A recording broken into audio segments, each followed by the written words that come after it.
വർഷങ്ങളായി നിലനിന്നിരുന്ന, അതായത് 160 വർഷങ്ങളോളമായി നിലനിരുന്ന Indian penal code, criminal procedure code, Indian evidence act, ഈ നിയമങ്ങൾ മാറി തദ്ദേശീയമായ പുതിയ നിയമം നമ്മുടെ രാജ്യത്ത് ഇംപ്ലിമെൻ്റ് ചെയ്യണം. കാശ്മീർ മുതൽ കന്യാകുമാരിയുള്ള വിവിധ ഭാഗങ്ങളിൽ, വിവിധ പോലീസ് സ്റ്റേഷനുകളിൽ ഇന്നു മുതൽ ഈ നിയമം പ്രാബല്യത്തിൽ വരികയാണ്. വളരെ വ്യത്യാസമുള്ള നമ്മുടെ രാജ്യത്തിനനുസരിച്ചുള്ള ഒരു നിയമം ആണ് ഇന്നു മുതൽ പ്രാബല്യത്തിൽ വരുന്നത്. പല പുതിയ ഒഫൻസുകളും കുറ്റകൃത്യങ്ങളും ഇൻകോർപ്പറേറ്റ് ചെയ്തും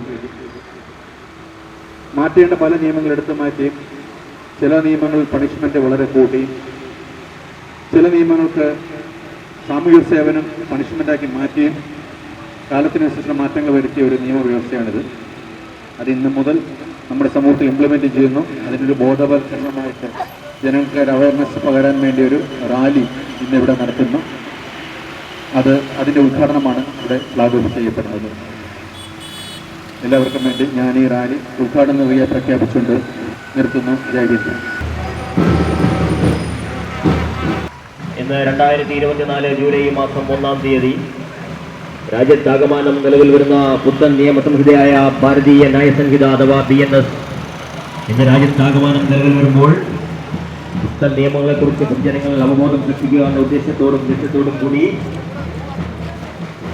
പുത്തൻ നിയമങ്ങൾ കൂടുതൽ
കാര്യം എടുത്തു പറയേണ്ട ഒരു കാര്യം എന്നാണ്, നമ്മൾ ഇപ്പോൾ നേരത്തെ പഴയ വ്യവസ്ഥ അനുസരിച്ച് ഏത് ഒഫൻസ് വന്നാലും, ഓർഗനൈസ്ഡ് ഒഫൻസ് വന്നാലും നമ്മൾ ഇമീഡിയറ്റ് ആയിട്ട് കേസ് രജിസ്റ്റർ ചെയ്ത് അന്വേഷണം നടത്തുന്ന ഒരു സംവിധാനമായിരുന്നു.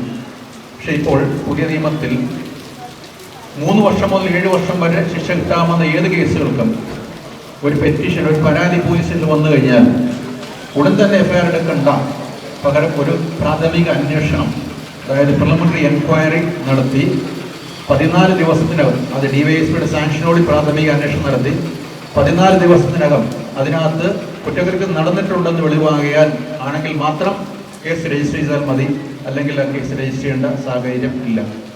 അങ്ങനെ വ്യത്യസ്തമായ പുതിയ പുതിയ ആശയങ്ങൾ ഉൾക്കൊണ്ട ഒരു വ്യവസ്ഥയാണിത്. കൂടാതെ വളരെ പ്രധാനപ്പെട്ട ഒന്ന് ഡിജിറ്റൽ എവിഡൻസുകളാണ്. ഏത് കാര്യത്തിലും ഡിജിറ്റൽ എവിഡൻസ് കളക്ട് ചെയ്യാൻ പല ഉദാഹരണം സീൻ മാസ്റ്റർ എഴുതുന്ന സമയത്താണെങ്കിലും സാക്ഷിയുടെ മൊഴി രേഖപ്പെടുന്ന സമയത്താണ് അത് ഡിജിറ്റലായിട്ട് റെക്കോർഡ് ചെയ്ത് അത് എവിഡൻസ് ആയിട്ട് കോടതിയിൽ ഹാജരാക്കാൻ പറ്റുന്ന ഒരു സംവിധാനം പുതിയ നിയമത്തിൽ വ്യവസ്ഥ ചെയ്യുന്നു. അങ്ങനെ പല വ്യത്യസ്ത സ്വഭാവങ്ങൾ ഉൾക്കൊള്ളുന്ന ഒരു പുതിയ നിയമവ്യവസ്ഥയാണിത്. ഇത് ഇന്ന് മുതൽ ജൂലൈ 1-ാം തീയതി മുതൽ നമ്മുടെ രാജ്യത്ത് കാശ്മീർ മുതൽ കന്യാകുമാരിയുള്ള എല്ലാ പോലീസ് സ്റ്റേഷനുകളിലും നമ്മുടെ രാജ്യത്തെ എല്ലാ പോലീസുകളും ഇംപ്ലിമെന്റ് ചെയ്തിട്ടുണ്ട്. അതിനനുസരിച്ചുള്ള ടെക്നോളജിക്കൽ ന്യൂ ഹൗ എല്ലാ പോലീസ് സ്റ്റേഷനും കൊടുത്തിട്ടുണ്ട്. പോലീസ് എല്ലാവരും തന്നെ, കേരള പോലീസ് കൂടാതെ കൊല്ലം റോഡ് ജില്ലാ പോലീസ് എല്ലാ ഉദ്യോഗസ്ഥരും അതിന് ട്രെയിൻ ചെയ്ത് കഴിഞ്ഞിരിക്കുന്നു. അത് ഇംപ്ലിമെന്റ് ചെയ്യപ്പെട്ട് കഴിഞ്ഞിരിക്കുന്നു. അതാണ് പ്രത്യേകിച്ച് അതിനൊരു ബോധവൽക്കരണം നടത്തുക എന്ന ഉദ്ദേശം മാത്രം ഇന്നത്തെ ഈ റാലിയും കൊണ്ട് ഉദ്ദേശിക്കുന്നത്. കൂടുതൽ ദീർഘിപ്പിക്കുന്നില്ല. എല്ലാ സഹകരണവും ജനങ്ങളുടെ ഭാഗത്തു നിന്നും ഉണ്ടാകണം എന്ന് പറഞ്ഞുകൊണ്ട് നിർത്തുന്നു. ജയ് ഹിന്ദ്.